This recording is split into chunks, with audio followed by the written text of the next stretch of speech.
வந்தேன்.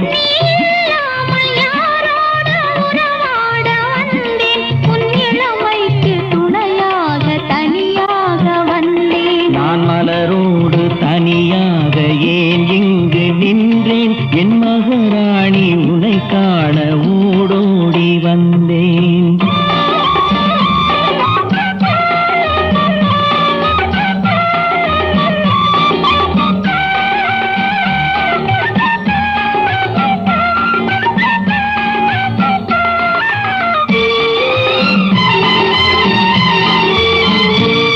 நீ வருகின்ற வழி மீது யார் உன்னை கண்டார்? உன் வளை கொஞ்சம் கை மீது பரிசென்ன தந்தார்? நீ வருகின்ற